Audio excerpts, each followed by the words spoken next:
to my film and TV channel. Hope you're all staying safe and well. We've got a biographical drama to look at today about the early life of Welsh actor Richard Burton. Yes, it is about his early life, so don't be expecting a big biopic that take you from birth to death. It's not one of those. We're just looking at his early days. This is called Mr. Burton. Yeah, that's handy, isn't it? But we've got two Mr. Burtons in this, but all become obvious.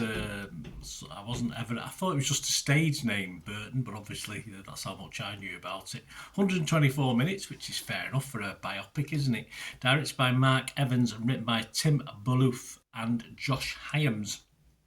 Tara Brady of the Irish Times said of this film, Mark Evans' film is a lovely thing. Yes, she scored at 80, but Wendy-eyed, not as kind, she's from The Observer, she scored at just 40 and said it's sluggishly paced, leans heavily on a fussy twinkling piano score and is so meandering and listless. There you go. So listless or lovely, that's a choice we've got on this one.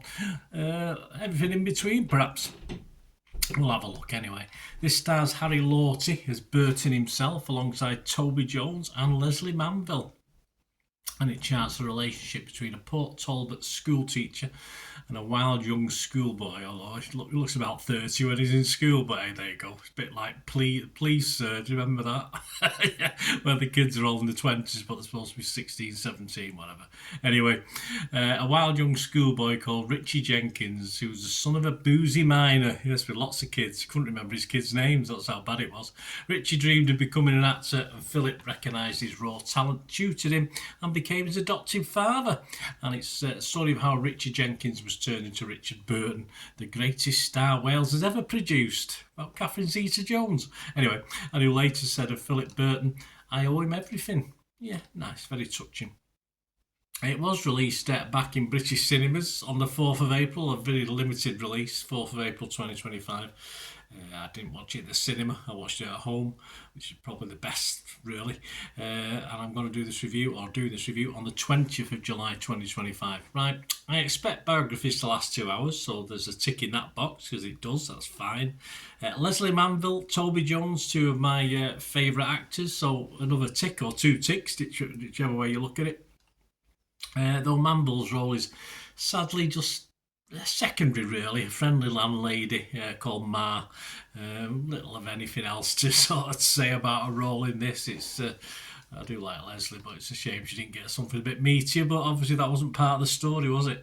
As far as Harry Lorty, who plays Burton, of course, I'm not too sure about the accents, although it doesn't usually worry me too much. Although I was thinking more Sean Connery than Richard Burton. How the hell that happened, I don't know, but that's just my brain interpreting. But there you go. So yeah, the initial there's other characters, of course, there's other actors, but that's the initial strong cast in this, and it does concentrate mainly on the Burtons and Jenkins, Burtons relationship and that mentorship, if you like. And it did have a little bit at times of a King's Speech vibe to it. That's the sort of vibe I was getting from this with the storytelling. Parts of the film are shot in and around where it was all based, Port Talbot. So that's always a nice touch, you know, when you watch something and it's filmed around the area that the whole thing was set in originally. And you get that 40s vibe set in pretty well. Obviously, it would have been a bit of CGI and a bit of messing about, but yeah, it sort of captured that time in history.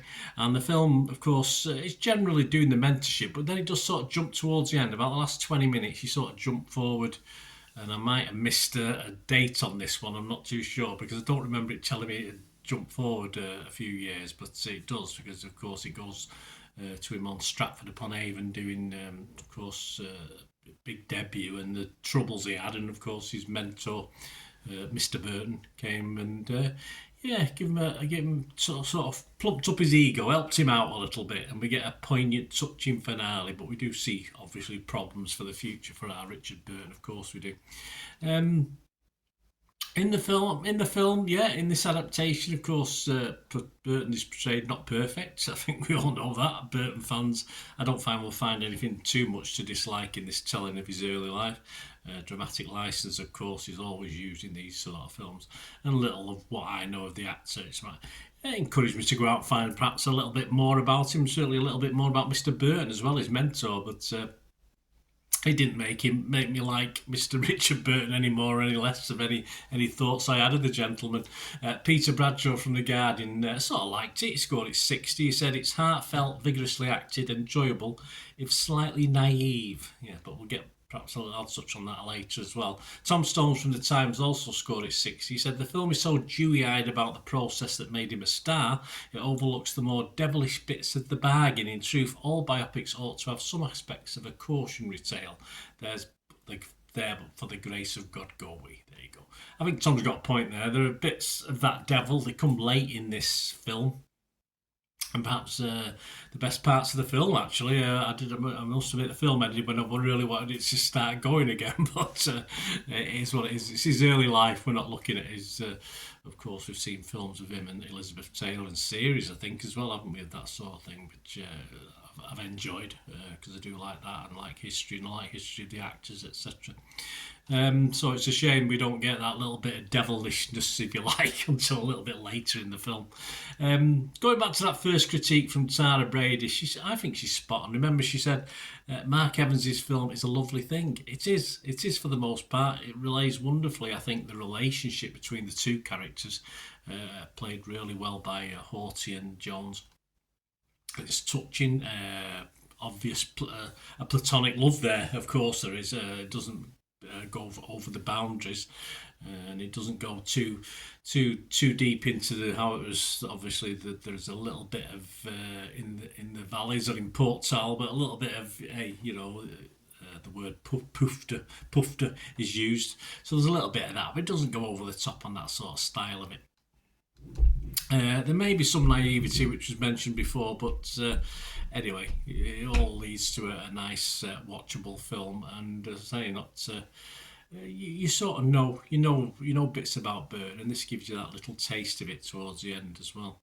And the only problem I might see with this is it might be a little bit slow for someone. If someone want the firebrand Burton, the angry Burton for 2 hours, you're not going to get that. It's a bit of a slower paced story, which is nice. It is just a nice story. And this sort of thing always, as ever, cries out for a series, doesn't it? You know, a season 1, season 2, season 3. But in the meantime, this is a nice little introduction to his sort of teenage years, if you like. He don't go too young, he don't go too old. So when he was a very young actor into his 20s, of course, and looks at his family life and stuff there, which makes you, as you say, it makes you want to go out and find out a little bit more.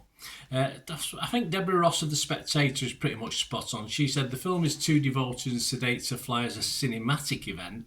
It has the feel of a Sunday evening television drama. Nothing wrong with that, she says. There isn't. Although you could just stay home on a Sunday evening and watch television, and if that's what you're after, and I think that's spot on. It's not a similar epic. It's not one of these glorious films you want to watch on the big screen. Of course it's not. It's just a nice comfy Sunday night watch if you want something easy on the eye to watch about a very famous guy, and of course learn a little bit more about the guy who sort of created him, if you like. And I think it succeeds on that score. Just looking at the scores, Metacritic, there's only 6. 1 was positive, 5 were mixed. I was a bit disappointed. I'll make that 2 positive. I'm not mixed on this. It has its problems, but overall it was a good watch. Rotten Tomatoes 16 fresh and 3 rotten, so I'll make that 17 fresh. Internet Movie Database is it's getting a good score. I think it'll hover around this now. I think anyway between 6.5 and 7. But at the moment, with 429 scores and reviews, it's getting a 7.2 out of 10. That's fair enough. I think that's a little bit over the top. I enjoyed it. It's watchable. I wouldn't say it's fantastic and say don't miss this, guys, but it's a nice watchable film, nice watchable biopic. I do love my biopics, as I like other things as well, but I like a good biography, and this is old-fashioned in its telling. You know, it's not a modern telling of it. It's very very formulaic in an older style of telling a story. There's no great leaps and sort of flash, sort of modernisation of things. It's just an old style biographical drama. So I'm going to give this a 6 out of 10, guys. That's my score for this. Very watchable score. If you're interested in Richard Burton or just like good biographies, and especially if you like Toby Jones, Hawty, and Leslie Manville, of course, even better. There you go. Let me know what you think, guys. Great to have your views. Hope you enjoyed this. Please, if you have enjoyed it, there are ways of supporting me through the channel, through my YouTube channel, also through my various socials as well. If you like to do that, all you have to do is keep watching and listening. Hi again, hope you enjoyed the feature, guys. Thanks for watching. Please, if you did enjoy the content, please give us a thumbs up, and if you've not already done so, press that subscribe button. If you've not already subscribed, that'd be wonderful. It's free to subscribe, absolutely free.